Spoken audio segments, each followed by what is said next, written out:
So this is where I'm going to be shooting today. I'll look for a place to shoot. I don't know where I'm going, To but be this is sincere, like it's super cold. Happy Sunday. I decided to come out here today to shoot. So, of recent we started talking about Estonia, and I think I should do something. So that was why I came out aside, all dressed up. Okay, guys. So let's get to it. So today I want to talk about Estonia University's general requirement. But first and foremost, if you've not subscribed to my channel, I don't know what you're waiting for. Like, I'm under the code trying to shoot for you guys. So hit that notification button and also subscribe to my channel. It's your girl Great Faith, and stay tuned as usual. I'll be bringing your way so many videos. So talking about university's general requirement in Estonia, first and foremost, all requirements are binding according to the laws of higher educational institutions in Lithuania, which is to say that you have a qualification in your country that allows you to be able to enroll for either BSc, Masters, or PhD. Now, the required minimum text for MBA, for Bachelors, and for PhD, for IELTS, it has to be, let's say, 6 point in IELTS, and also for TOEFL it has to be 72 points, which is to say that English proficiency test is highly important when you're applying to Estonia universities, guys. So when it comes to undergraduate studies, you have, of course, the secondary school certificate. For those of us that are coming from Nigeria, that has to be with our WAEC. Then for those of us that are coming from Cameroon, it has to be the O level. For other people from other parts of the world, I can't really say because I'm not there, but the high, how do I say, after the high school, the result you get, that is what you use, which is to say that for undergraduates, you are actually qualified to enroll in undergraduate in Estonia. Okay, going further, for graduate studies, for those of us that want to come for masters, applicants that want to pursue for this kind of program might have completed their bachelor's degree level from their country or wherever they're coming from. And also for those of us that want to pursue doctorate studies, you might have completed your bachelor's, you might have completed your master's, and now you're coming for bachelor studies, for doctorate degree studies. Now, so looking at it, how do I apply for PhD in Estonia? I know, right? Stay with me. No need to rush. Now, the thing is, there are some requirements that you need to apply for PhD in Estonia. Okay, countries varies in terms of requirement. Even though publication, as per se, is like one of the major requirements, there are also differences when it comes to countries. So, looking at Estonia, which is the main thing that we are looking at in this video today, one of those documents you need is a completed application form. Of course, you have to fill out a form where you're going to input all the information that says the kind of things you want to do and why you're coming for this PhD program. And secondly, you have to have 2 or 3 passport size photos, and at the same time you have to have an academic CV, not just like the regular CV that we all do. Okay, there is a standard for each country. I'm going to put the website on the description box so you can be able to see it, how to have a proper standard of CV in the European framework of preference. So you should have like that kind of standard of CV. So the link of the site where you can reconstruct your CV to have a kind of standard kind of CV is going to be on the description box. And also certified copies of academic qualifications that has to do with your bachelor's, that has to do with your master's. So you need this certified qualification of these 2 degrees. And apart from that, a copy of your passport, which is your international passport, which is like your gateway to heaven, to applying any international school. So Estonia is not exempted from it. And also a research proposal. What do you want to research on? What kind of projects are you looking at for this period of time while you're doing your PhD program? And lastly, of course, an application fee. It's like, I know, right? Obligation fee is like mandatory. So going further, the question can be, can a PhD student work in Estonia? Of course. A PhD student can work in Estonia. There are no limits of number of hours for international students to work in Estonia, so PhD students are not excluded as well. Now, so looking at it, Faith, why are you talking about Estonia? What are those reasons that someone should look at having a PhD in Estonia? Now, one of those reasons is that no tuition fee. Ha, it sounds good, right? When I saw this, I was like, ooh, ooh, ooh, ooh, ooh. Yeah. I was like, okay, come me too. I don't want to pay school fees for PhD. Ara. Georgian people say ara. Arminda means I don't want. Arminda. I don't want to pay school fees for PhD. So there are no tuition fee regardless of your nationality, be it from Bangladesh, be it from Pakistan, be it from India, be it from Africa, anywhere you're coming from to come and study PhD in Estonia. You are not paying a dime for tuition fee. Sounds amazing, right?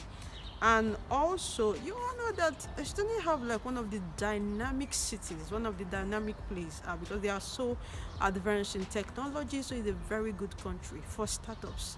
So for PhD students, I think this is a catch. You look at it, what you can do. Since you're not paying any tuition fee, you can just gather your money for your startups. Startups, I said in my previous video, which takes about 15 minutes. Everything is done. You start up your own company, so look at it. And secondly is the quality of life. Okay, we all know that when it comes to metrics, when it comes to technology, Estonia is highly advanced.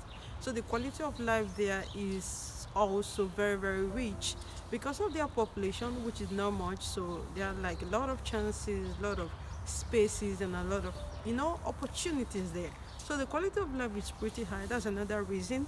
And another reason is the location. You also know where it's situated. Like I've said before in my previous video, having access to countries like Finland is not very difficult. For those of you that love Lithuania so much, having access to Lithuania from Estonia is just like 27 euros. It's not difficult. You can just be diving in, okay? Yeah, the beds. I just came out here to show you. It's pretty cool, but I'm enjoying it. What to do? So this is it. The location, we all know that is located in the northeastern part of Europe. Okay. So somebody will asking for this PhD, what is the duration, guys? The duration for this PhD is 4 years extensive research. Okay, research, and it's actually starting from enrollment time is September to June. So for those of you that want to come for it, look into it. Also, for those of you that want to come for masters, those of you that want to come for bachelors, take your time and look into it. I'm going to put on the description box below how you are going to apply for these admissions. Now, going further, someone can be asking me, Faith, what is the PhD structure?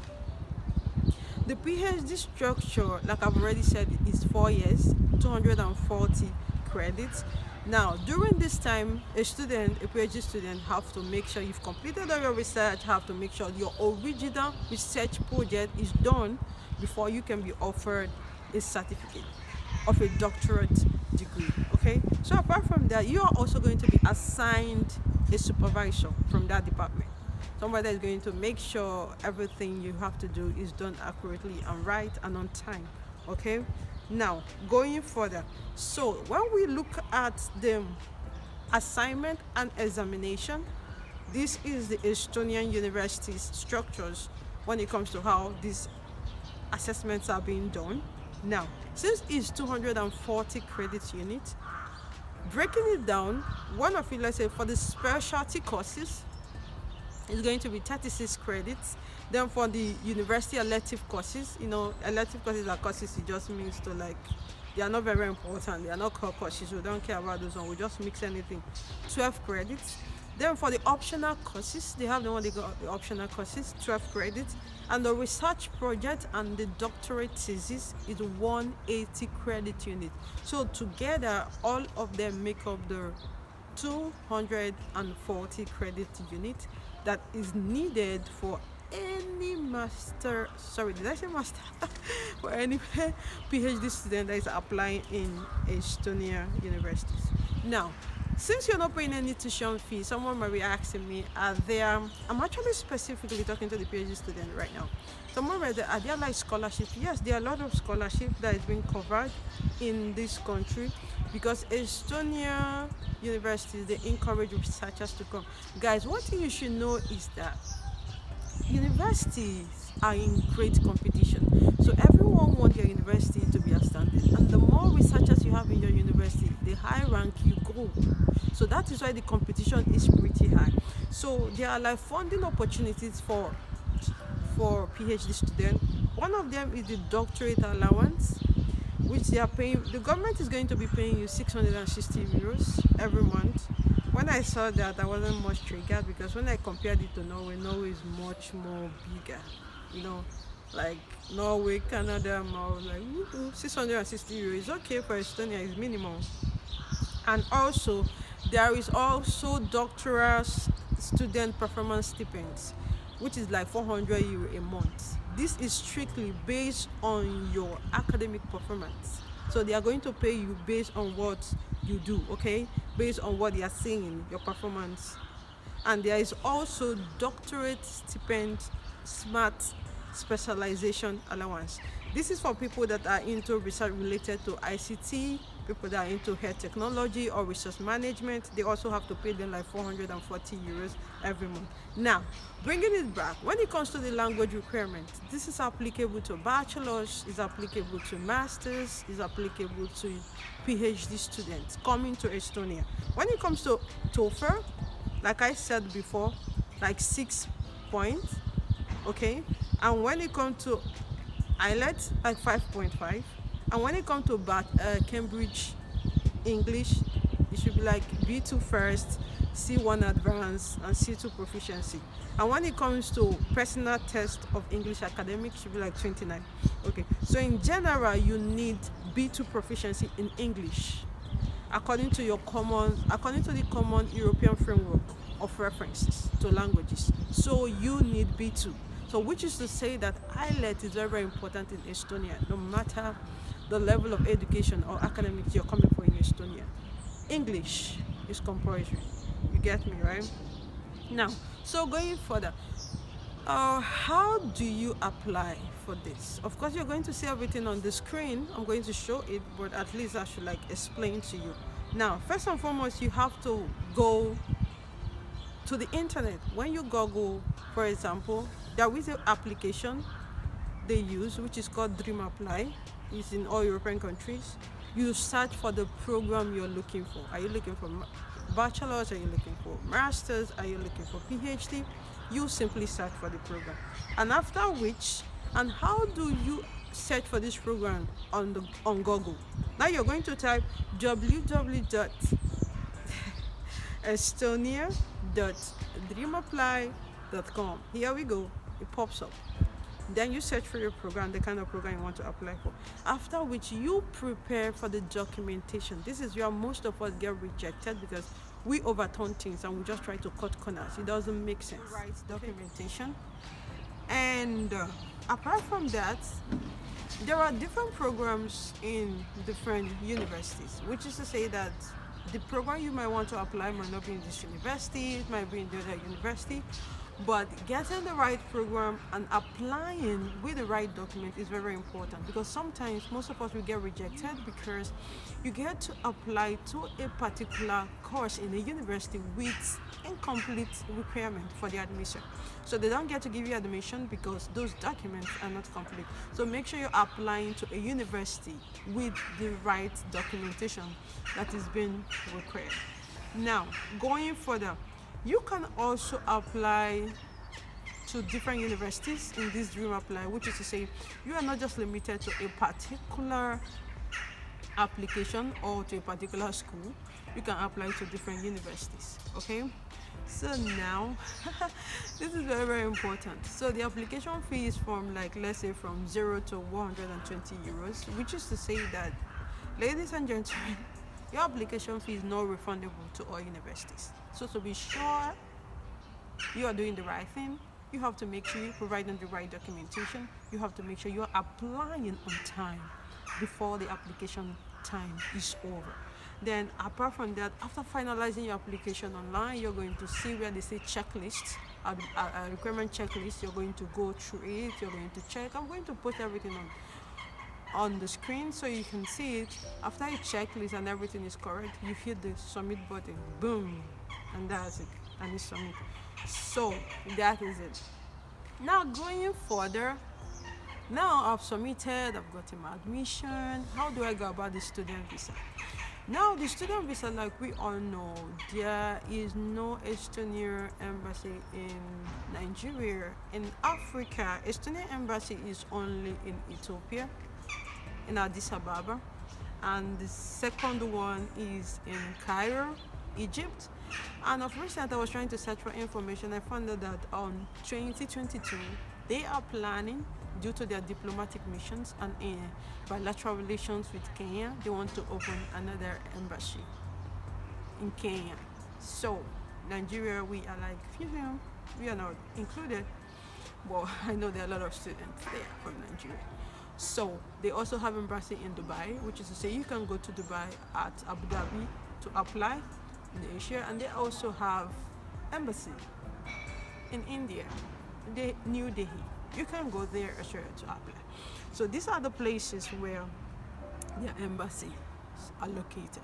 So you're going there with a completed application form, you're going there with confirmation of your health insurance and enough money to support yourself, of course. Identification, which is your international passport, and at the same time you're going with one digital passport and a letter of acceptance from the university, and of course proof of fund. In regards to proof of fund, I'm going to check the exact amount it is. I didn't check that. I will check and I will include it on the screen, so you're going to see how much you need to go along with you for the proof of fund. So after this, you are going to apply for your visa, and you know the good thing about Estonia is that after the visa is being given to you, you are also going to apply for the resident permit anywhere you are, anywhere your visa is being given. For example, you got your visa in Abu Dhabi, you can apply for a resident permit there. You got your visa in New Delhi. So these are the things, like very unique thing that they do, you understand? So when it comes to admission, Estonia is not quick to give admission because their admission is automatic visa. They hardly reject students.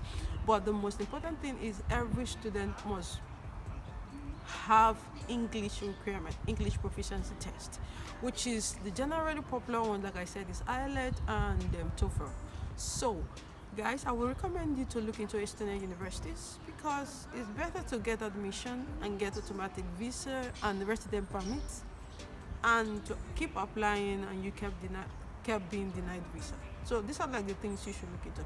So guys, all that being said and done, I think I did my job in this video. I would like you to subscribe to my channel, also click on the notification brush. I'm going to did I say brush? Notification button. I'm going to be dropping everything you need on the notification brush. Oh my goodness, on the description brush. So guys, it's pretty cool. I'm going in, I'm done for this video. Have a lovely day.